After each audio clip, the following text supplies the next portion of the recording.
This is what we call the old Senate chamber. It's been, it served as the old Senate chamber for most of the 20th century. This is where the Senate met before the wings were added. This is one of 3 locations they met in the building since the building was built in 1788.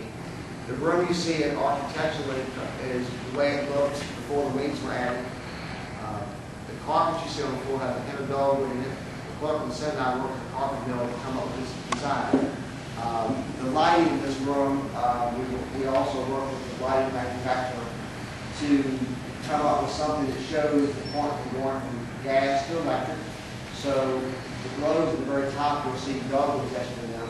They were done in Czechoslovakia, so they're shipped over to Floyd County and delivered here. If you look on the arms of each arm of the chandelier, you'll see dogwood blossoms. And at the very bottom, you'll see the pineapple.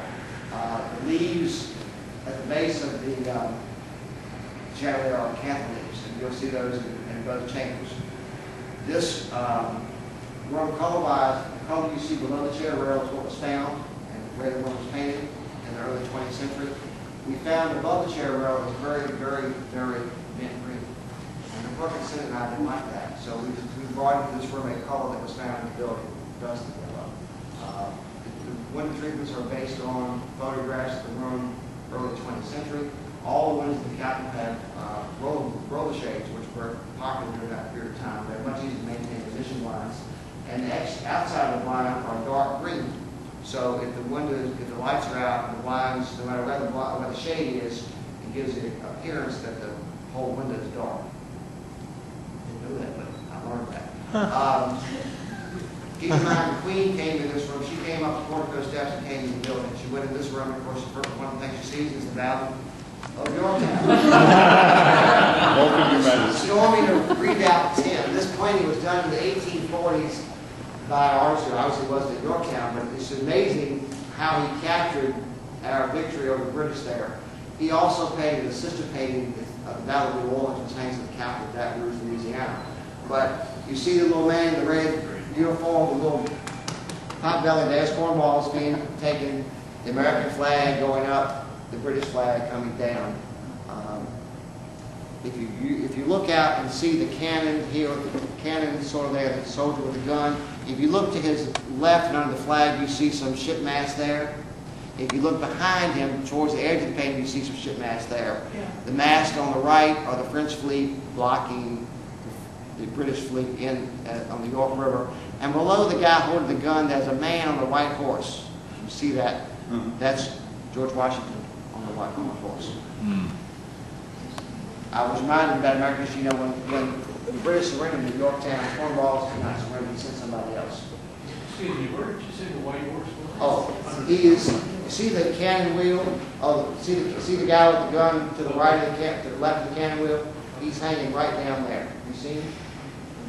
It's very small. It's very small. Okay. But if you come stand where I am, you see him. Oh, yes. See him? Come on.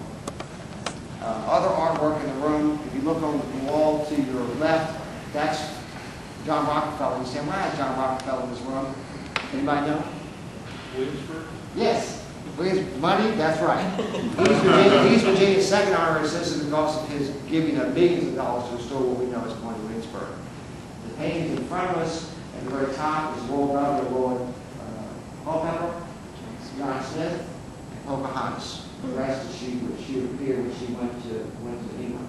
Behind us is the painting that was done in 1949 of the 3 ships, Susan Constant, the Godspeed and Discovery, and they were landed at Jamestown in May of 1607. If you buy stamps at the post office, last year the post office issued a commemorative stamp, and they used this painting to do the stamp. If anybody bought them and saw them, you noticed they were triangular in shape. That is only the 3rd triangular stamp ever issued by the United States Post Office. But it was done triangular because that's how the fort was shaped in Jamestown, a triangle. Questions? What is this room used for? This room now is a part of the Capitol tour, as is all the space off the rotunda. It could be used for a Senate meeting. Traditionally, this room has been, when the governors change, this has been the room where the outgoing governor gives the incoming governor the keys to the mansion.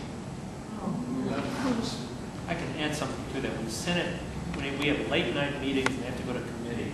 They're coming, right, and of course, when we go across the hallway, what the Senate's been able to have for many years, the House now has too. We have the House and Senate have sort of what I call two formal rooms. Any more questions about this room? All right, let's stand up and we're going to look right across the hall.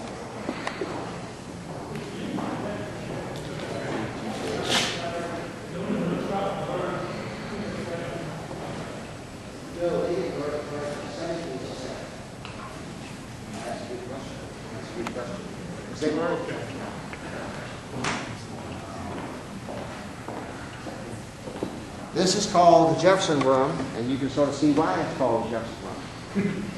If Delegate Bell had come to see me 4 years ago, he would have come through that door, talked to my secretary, then he would have walked into my office, and I would have been right where I am behind my desk.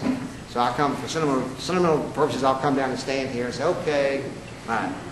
This room you see looks exactly like the old Senate chamber. We had to bring the architectural detail from across the hall here. And the speaker thought that naming this room the Jefferson would be very appropriate. Where Delegate Bell is standing is a painting that Thomas Jefferson has done by Kaplan. Historically, that painting was on this floor. In fact, in 1870, when I told you about the Capitol disaster, that painting was hanging in the old House chamber, which we'll be going to shortly. And the General Assembly in 1871 appropriated $100 to repair it. Over time, it got moved to the governor's conference room on the 3rd floor to a wall that was not the right size. The Clerk of the Senate now, with the Speaker's permission, said, allowed us to go lobby then Governor Warner and then Governor Kane to say the painting needs to come back where people can see it. So Governor Kane said, yes, bring it back. So we've got Thomas Jefferson there, two of his contemporaries, George Rogers Clark on the right, George Mason on the left, and this is John Randolph, another one of his contemporaries. This is not the real thing, but it's close. In 1800, someone reproduced 4 copies of the original Declaration of Independence. We were fortunate to say that the Library of Virginia has one of those 4. So the Library of Virginia loaned us one of their 4 for the first month the Capitol was open last year, and then made a copy of that. So that is a copy. Another contemporary of Jefferson's behind you is Henry Clay. There's also a statue of Henry Clay that's in the Capitol Art Collection, and we're about ready to get it back and bring it in. Right as you came in the extension and walked around, there's 2 little sort of fenced areas. That's where he's going to go. For years, he was out in the gazebo in Capitol Square. It fell into disrepair. They said, move him in the building. So they moved him in the building. He hung out in the old House chamber until the renovation. What else? Oh, Jefferson's model. This is a copy. This is the model that Jefferson sent over to Virginia from France in 1785. This is the real thing. Claudia Williamsburg did the rest of the work on it. It took about 3 or 4 years to do that. From that, they made this copy, which sort of shows the architectural detail a whole lot more. But you see Jefferson steps on the front, which weren't added until 1906. One thing we found in the restoration of this model was every time they painted the Capitol exterior, they painted the model. So on the back of this model, and take time to go and look, but I think there are 5 shades of 5 shades on the back of this that show you the different colors of the Capitol. Jefferson actually made. He had a person by the name of UK made the model for Jefferson and shipped over in 1785. The model got here after the building was started. Thus, you got the flat roof. Jefferson did not envision his Capitol a first floor, where we came in and go from the first floor. Fortunately, they put that there because we would really be in trouble for space and had not done that.